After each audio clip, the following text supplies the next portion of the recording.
Hello guys, welcome back. നമുക്കൊന്ന് കുറച്ച് കണവ കിട്ടിയിട്ടുണ്ട്. അതിന് നമ്മൾ തോരൻ വയ്ക്കാൻ പോവണം. അതിനായിട്ട് നമ്മൾ കണവ വൃത്തിയാക്കി എടുത്തിട്ടുണ്ട്. പിന്നെ ഒരു 10-15 കഷ്ണം ഉള്ളി, ഒരു 5-6 അല്ലി വെളുത്തുള്ളി, ഒരു കഷ്ണം ഇഞ്ചി എടുത്തിട്ടുണ്ട്. നമുക്ക് ഈ വൃത്തിയാക്കി വെച്ചിരിക്കുന്ന കണവയിലേക്ക് മഞ്ഞൾപ്പൊടി ഇട്ട് കൊടുത്ത് ഇഞ്ചിയും വെളുത്തുള്ളിയും ചതച്ചതും പിന്നെ ആവശ്യത്തിനുള്ള ഉപ്പും ഇട്ട് കൊടുക്കാം. പിന്നെ നമ്മൾ ചെറിയ ഉള്ളി അരിഞ്ഞതും കൂടി ഇട്ട് കൊടുക്കുകയാണ്. എന്നിട്ട് ഇതിലേക്ക് ഇത് വേവാൻ ആവശ്യമായിട്ടുള്ള വെള്ളവും ഒഴിച്ച് അടച്ച് നമ്മൾ വേവാനായിട്ട് വയ്ക്കുകയാണ്. ഇത് വേവുന്ന സമയത്തിന് നമുക്ക് അരപ്പ് തയ്യാറാക്കണം. അരപ്പ് തയ്യാറാക്കാനായിട്ട് 1 കപ്പ് തേങ്ങ എടുത്തിട്ടുണ്ട്. അതിലേക്ക് നമുക്ക് എരിവിന് ആവശ്യമായിട്ടുള്ള മുളക് പൊടിയും മല്ലിപ്പൊടിയും ഇട്ട് കൊടുക്കാം. ഇത് നമ്മൾ അരച്ചെടുക്കാം.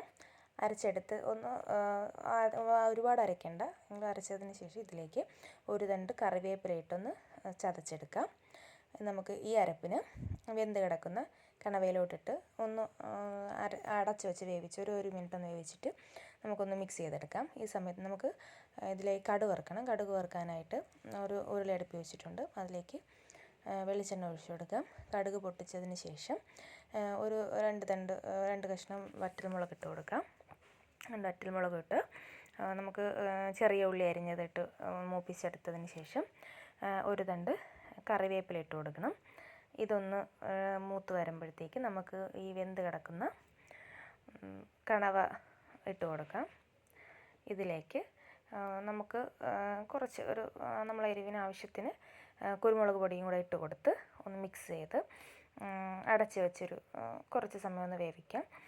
നമുക്ക് ഇത്രയേ ഉള്ളൂ. എന്നിട്ട് നമുക്ക് ഓഫ് ചെയ്ത് എടുക്കാം. സിമ്പിളായിട്ടുള്ള കണവത്തോരൻ റെഡിയായി.